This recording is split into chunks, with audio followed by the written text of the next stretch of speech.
Sir, thank you for giving me an opportunity to speak on this bill. Sir, 22 lakh बच्चे, रोज 18 घंटे की मेहनत, एक 3 घंटे का एग्जाम, लेकिन एक कैमरा फोन, व्हाट्सएप पर एक मैसेज, टेलीग्राम पर एक पीडीएफ, रात 2 बजे पेपर लीक, सब खत्म, स्टूडेंट की सारी मेहनत बर्बाद। Therefore, sir, I rise today to speak wholeheartedly in support of the students of India and to welcome the Public Examination Amendment Bill 2026. Sir, paper leak जैसी सीरियस बीमारी का परमानेंट इलाज करना होगा। जैसे कैंसर का इलाज क्रोसिन खिलाकर नहीं किया जा सकता, ठीक वैसे ही पेपर लीक जैसी प्रॉब्लम का इलाज मीडिया साउंड बाइट से नहीं बल्कि इंस्टीट्यूशनल सॉल्यूशन से होगा, जो आज हमारी सरकार इस बिल के माध्यम से करने जा रही है by introducing India's first ever anti paper leak framework. सबसे पहले मैं नीट के स्टूडेंट्स को कुछ कहना चाहूंगा। आपका गुस्सा जस्टिफाइड है, आपकी पेन रियल है और आपको एग्जामिनेशन सिस्टम से जो कंप्लेंट है वो कंप्लेंट भी जेन्युइन है। Your voice matters. और जब आपने अपनी चिंता व्यक्त करी, अपना दर्द बताया, when you demanded, the honourable prime minister heard that demand, not just as a prime minister but also as a guardian, परिवार के मुखिया की तरह उस बात को सुना। Students demanded, government acted, historic decisions taken, systems changed. Sir, जब एक स्टूडेंट नीट जैसे पब्लिक एग्जाम की प्रिपरेशन करता है तब वो अकेला तैयारी नहीं करता, उसका पूरा परिवार प्रिपरेशन करता है। माँ अपनी छोटी छोटी जरूरतें रोक देती है, घर का बजट कम करती है, पिता फैमिली की सेविंग्स को कोचिंग फीस, रेंट और टेस्ट सीरीज पे खर्च करता है, फैमिलीज को लोन तक लेना पड़ता है, और स्टूडेंट खुद कोटा, जयपुर, चंडीगढ़, दिल्ली, पटना जैसे शहरों में जाकर घर से दूर रहता है, दिन में 18-18 घंटे पढ़ता है, रात 2 बजे तक पढ़ाई करता है और फिर अलार्म लगाकर सुबह 5 बजे क्लासेस के लिए उठ जाता है। परिवार से दूर, कोई सोशल लाइफ नहीं, कोई त्योहार फेस्टिवल नहीं, सोशल मीडिया, फ्रेंड से दूर, और अपनी स्लीप और अपनी हेल्थ से भी कॉम्प्रोमाइज करता है, क्योंकि उसे पता है कि जब वो पेपर लिखेगा तो सिर्फ पेपर नहीं, अपनी फैमिली के लिए एक बेटर फ्यूचर लिखने जा रहा है। और फिर एक दिन एग्जाम की तारीख पर उसे पता लगता है कि 3 साल से वो जिस पेपर की तैयारी कर रहा था वो पेपर किसी ने पहले ही पैसे देकर हासिल कर लिया, पेपर लीक हो गया। और इस समय सर सिर्फ पेपर लीक नहीं होता, उस स्टूडेंट का मेहनत, उसकी ड्रीम्स, उसकी सेल्फ बिलीफ, उसका ट्रस्ट, उसकी एस्पिरेशंस, ये सब लीक होती हैं और उसकी मेंटल और फिजिकल हेल्थ पे असर पड़ता है। I understand that pain sir, because मैं खुद भारत के अभी कुछ साल पहले ही भारत के एक पब्लिक एग्जामिनेशन सिस्टम का स्टूडेंट रहा, चार्टर्ड अकाउंटेंसी का। And sir, because I have spent enough time in this house critiquing the government, I have earned the right to say my next sentence with full conviction and sincerity कि जब बात students की आई, when it came to our students and the youth of India, the government heard, the government actioned and the government delivered. Students का feedback लिया, students की demands को honour किया और ये डेमोन्स्ट्रेट किया कि सरकार स्टूडेंट्स के साथ खड़ी है। जिस उम्मीद के साथ स्टूडेंट्स ने अपनी मांग प्राइम मिनिस्टर साहब के सामने रखी, उस चिंता को, उस दर्द को समझते हुए तमाम एक्शन लिए गए, तमाम स्टेप्स लिए गए, जैसे कि शॉर्ट टर्म और long term steps. Number 1, paper leak के बाद इमीडिएटली री एग्जाम कराया गया ताकि साल बर्बाद ना हो। जांच सीबीआई को सौंपी, एसआईटी का गठन हुआ, स्पेशल इन्वेस्टिगेशन टीम, जिसने 13 लोग मेन किंगपिन समेत गिरफ्तार किए। मात्र 75 दिन में, आज से 2 दिन पहले जब 75 दिन पूरे हुए जांच के, चार्जशीट भी फास्ट ट्रैक कोर्ट में दर्ज करा दी गई, जांच को महीनों सालों लटकाया नहीं। 47 नेशनल टेस्टिंग एजेंसी के ऑफिसर्स को शंट आउट किया गया, एजुकेशन सेक्रेटरी का तबादला हुआ, यहां तक कि मॉरल ग्राउंड्स पे हमारे ऑनरेबल होम एजुकेशन मिनिस्टर ने इस्तीफा तक दिया और स्टूडेंट प्रोटेस्टर्स के खिलाफ जो केसेस थे उन्हें विड्रॉ किया गया। बीरीड फैमिलीज जिसके अपने किसी घर के बच्चे को, किसी स्टूडेंट को खो दिया, उसको कॉम्पनसेशन दी जा रही है। एग्जाम सिक्योरिटी प्रोटोकॉल्स को स्ट्रेंथन किया जा रहा है और अगली बार से यह नीट का पेपर ओएमआर शीट से नहीं बल्कि फुल्ली कंप्यूटर बेस्ड टेस्टिंग से कराया जाएगा ताकि remotest chance of paper leak भी एलिमिनेट कर दिया जाए। इसी के साथ साथ सरकार ने एक हाई पावर टास्क फोर्स का गठन किया है जो फर्दर रिफॉर्म्स अंडरटेक करेगी कि भारत के पब्लिक एग्जामिनेशन सिस्टम की इंटेग्रिटी को कैसे प्रिजर्व और प्रोटेक्ट किया जाए, और इसमें इंडिया के मोस्ट अक्लेम्ड एक्सपर्ट्स जैसे कि नंदन नीलकनी साहब को समिति में डाला गया है। इसी के साथ साथ डेटरेंस क्रिएट करने के लिए, अपराधी के मन में खौफ पैदा करने के लिए एक ऐसा कानून लेकर आज सरकार सदन में आई है जिसके पास होने के बाद कोई अपराधी सपने में भी यदि पेपर लीक करने का सोचेगा तो उसकी रूह कांप जाएगी।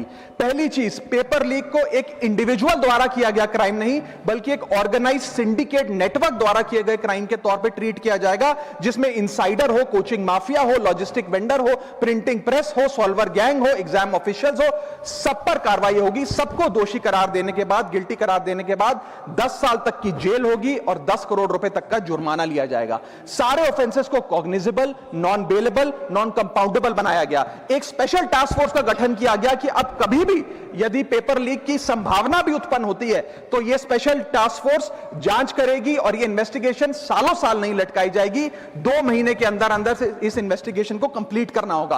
और इसी के साथ साथ फास्ट ट्रैक कोर्ट्स का गठन किया, जो ये इंश्योर करेंगे कि इसमें स्पीडी ट्रायल हो, डे टू डे ट्रायल हो, स्पेशल पब्लिक प्रोसिक्यूटर होगा, 3 महीने में पनिशमेंट सुनाई जाएगी। सर मैं बता दूं, हमारे देश में fast track courts heinous crimes के लिए बने हैं, जैसे कि क्राइम्स अगेंस्ट वुमेन, रेप और पॉस्को जैसे अपराध के लिए। आज हमने पेपर लीक को उस हिनियस क्राइम्स की कैटेगरी में ला खड़ा किया है सर। इसी के साथ साथ सर, इंस्टीट्यूशनल और systematic reforms will demonstrate zero tolerance towards paper leak, और इससे भारत की इंडियन पब्लिक एग्जामिनेशन सिस्टम की इंटेग्रिटी को हम प्रिजर्व और प्रोटेक्ट कर पाएंगे। ये सब इसलिए हुआ because sir there is nothing more important than the students and their future. Sir their voices mattered, their voices were heard and systematic and systemic changes have been brought in. उनकी आवाज को, students की आवाज को कोई political challenge नहीं, बल्कि एक परिवार की भीतर की चिंता की तरह समझकर, जैसे घर के बच्चे घर के बड़े से अपनी चिंता व्यक्त करते हैं, दर्द व्यक्त करते हैं, डिमांड्स रखते हैं, ठीक वैसे ही सरकार ने ये तमाम फीडबैक लेते हुए एक्शन लिया। Sir Benjamin Franklin, American philosopher, statesman, diplomat रहे, उन्होंने कहा था, well done is better than well said. सालों तक इस देश में पेपर लीक होता आया, लेकिन सिर्फ डिस्कशन और सिर्फ साउंड बाइट हुई। आज एक्शन हो रहा है, सिस्टमैटिक रिफॉर्म्स आ रहे हैं और भारत का पहला एंटी पेपर लीक फ्रेमवर्क बनके तैयार है और आपके सामने है। सर इसी के साथ साथ पेपर लीक किसी एक पार्टी का, किसी एक सरकार का ऑफिसर या मिनिस्ट्री की देन नहीं है, और ये कोई 2026 का फिनोमेना भी नहीं है। सर मैं बता दूं कि सर जब बात अकाउंटेबिलिटी की हो, मोरालिटी की हो, जवाबदेही की हो, तो इसलिए इससे जब बात अकाउंटेबिलिटी की हो, मोरालिटी की हो, जवाबदेही की हो, तो सर ये इससे तय नहीं होना चाहिए कि पेपर लीक कौन से राज्य में हुआ, कौन सी मिनिस्टर के अंडर हुआ, कौन सी पार्टी में हुआ, क्योंकि ये एक पैन इंडिया ऑर्गेनाइज्ड क्राइम है, क्रॉनिक डिजीज है। मैं ये बात इसलिए कह रहा हूं क्योंकि 19 जुलाई 2026 को, आज से मात्र 10 दिन पहले, पंजाब के अंदर एक फार्मेसी ऑफिसर रिक्रूटमेंट का एग्जाम हुआ। उसमें मैसिव इरेगुलरिटीज देखी गई, ब्लूटूथ डिवाइसेस के माध्यम से लाइव चीटिंग चल रही थी, और चीटिंग सिंडिकेट वो चीटिंग फैसिलिटेट कराने के लिए 13 लाख रुपए का रेट चार्ज कर रहा था। यही नहीं सर, आम आदमी पार्टी की सरकार जब पंजाब में बनी तब से अभी तक नायब तहसीलदार के एग्जाम में इरेगुलरिटीज देखी गई और लार्ज स्केल चीटिंग हुई। पंजाब स्टेट एजुकेशन बोर्ड में 12वीं क्लास का इंग्लिश का पेपर लीक हुआ, पीएसटीटी स्कूल टीचर रिक्रूटमेंट का एग्जाम का पेपर लीक हुआ, पीएसएसबी के ग्रुप ऑफिसर के रिक्रूटमेंट का एग्जाम लीक हुआ, एग्रीकल्चरल डेवलपमेंट ऑफिसर के रिक्रूटमेंट का एग्जाम लीक हुआ, और एक्साइज और टैक्सेशन इंस्पेक्टर की रिक्रूटमेंट की मेरिट की लिस्ट जब आई तो उसमें फर्जी नाम डाल के जारी कर दिया गया। सर मैं आ रहा हूं, अब मैं कांग्रेस में ही आ रहा हूं। आप कांग्रेस का सुनिए सर, ये मेरा समय खराब कर रहे हैं। आप बोले ना, बोले सर जब सर कांग्रेस की कर्नाटक में सरकार है, इसी साल जनवरी 2026 में एसएसएलसी का पेपर हुआ। इसी साल कर्नाटक में कांग्रेस की सरकार के अंडर एसएसएलसी का पेपर हुआ, पेपर लीक हुआ, और वो पेपर ऑनलाइन 200 रुपए में स्टूडेंट्स को बेचा जा रहा था। हिमाचल प्रदेश में HP state selection commission recruitment exam का पेपर कांग्रेस के कार्यकाल में लीक हुआ। अब आप सुनिए सबसे चौंका देने वाली घटना, सर सबसे शॉकिंग और सैड बात यह है कि 2016 में कर्नाटक में जब कांग्रेस की सरकार थी तब वहां पे 12वीं कक्षा का प्री यूनिवर्सिटी कॉलेज का 12th का केमिस्ट्री का पेपर लीक हुआ। ये क्लासरूम का पेपर नहीं था सर, ये स्टेट बोर्ड एग्जाम था। ये स्टेट का एग्जाम जब पेपर लीक हुआ, बच्चे एग्जाम देकर घर आ गए, पता लगा पेपर लीक हो गया, पेपर कैंसिल कर दिया। 20 दिन बाद री एग्जाम कराया गया, री एग्जाम का पेपर भी लीक हो गया, और उसके बाद रात को 3:30 बजे वो पेपर व्हाट्सएप पे घूम रहा था, री एग्जाम को भी कैंसिल करना पड़ा। इसके बाद जब जांच हुई, स्टेट सीआईडी ने जांच करी तो 3 लोगों को अरेस्ट किया, जिसमें कर्नाटक सरकार के मेडिकल एजुकेशन मिनिस्टर डॉक्टर शरण पाटिल का पीए खुद शामिल था। पीए 10-10 लाख रुपए लेकर पेपर लीक कर रहा था। उसके बाद जब मंत्री जी से पूछा गया कि आप इस्तीफा क्यों नहीं देते, आपकी मॉरल और डायरेक्ट जिम्मेदारी बनती है, आपके दफ्तर का आपका पीए पेपर लीक कर रहा है, आप क्यों नहीं इस्तीफा देते, तो उन्होंने कहा कि there is no question of resigning, अगर कुछ गलत हुआ है तो वो मेरे पीए का पर्सनल मैटर है, उसकी पर्सनल लाइफ है।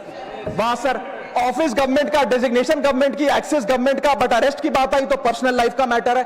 और आयरनी देखिए, आज 2026 में कर्नाटक में फिर कांग्रेस की सरकार है और डॉक्टर शरण पाटिल फिर मंत्री हैं और उसी विभाग के मंत्री हैं, मेडिकल एजुकेशन विभाग के मंत्री हैं। यह है स्टैंडर्ड ऑफ अकाउंटेबिलिटी। सर सुन लो, उसी के साथ साथ 2004 से 2014 के बीच में जब यूपीए की सरकार थी तो कांग्रेस के कार्यकाल में दर्जनों एग्जाम्पल हैं, डॉक्यूमेंटेड एग्जाम्पल हैं पेपर लीक के सर, जिसमें मुख्य तौर पर AIIMS post graduate medical entrance exam 2006 में लीक हुआ, रेलवे रिक्रूटमेंट बोर्ड का एग्जाम 2009 का लीक हुआ, all India engineering entrance exam 2011 UPA के कार्यकाल में लीक हुआ और SSC combined graduate level exam 2013 leak हुआ। सर इस पीरियड में उस समय की यूपीए सरकार ने क्या किया? कोई अकाउंटेबिलिटी एस्टैब्लिश करी, कोई एग्जाम सिक्योरिटी आर्किटेक्चर को ओवरऑल करने के लिए कोई कानून लाए, कोई dedicated anti paper leak law लाए, कुछ नहीं लाए। सर मैं एक बात कहना चाहता हूं, सर पॉलिटिकल मेमोरी सिलेक्टिव हो सकती है, पब्लिक रिकॉर्ड सिलेक्टिव नहीं हो सकता। अगर नेशनल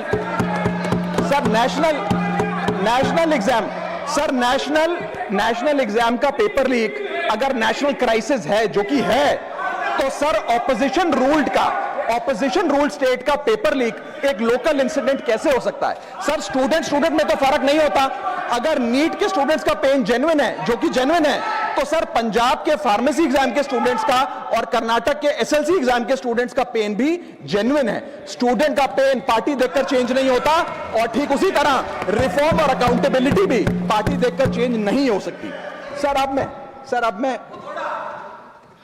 अब मैं स्टूडेंट्स के बारे में कुछ कहना चाहता हूं। सर देयर वॉइस मैटर्स, उनकी मांगे जायज हैं। सर स्टूडेंट्स द्वारा प्रोटेस्ट करना, सवाल पूछना, डिमांड रेस करना, कोर्ट जाना, पीसफुल मार्च निकालना, ये सब उनका संवैधानिक अधिकार है और ये करना भी चाहिए। लेकिन सर स्टूडेंट का प्रोटेस्ट स्टूडेंट का रहे, किसी पॉलिटिकल पार्टी की रैली ना बन जाए, वे अपना माइक किसी को आउटसोर्स ना करे, क्योंकि सर स्टूडेंट की लड़ाई तो एग्जाम सिस्टम को सिक्योर बनाने की है, नेताओं की लड़ाई अपनी सोशल मीडिया रीच बढ़ाने की है। सर जब पॉलिटिकल लीडर्स प्रोटेस्ट के टाइम पर बैरिकेड के आगे स्टूडेंट को भेज खुद कैमरे की सेफ साइड पे रहें, तो उनसे पूछिए कि रिस्क मेरा और रील तुम्हारी, ये पार्टनरशिप कैसी? सर स्टूडेंट का मूवमेंट स्टूडेंट के फ्यूचर के लिए है, किसी फ्लॉप पॉलिटिकल पार्टी के कमबैक के लिए नहीं है सर।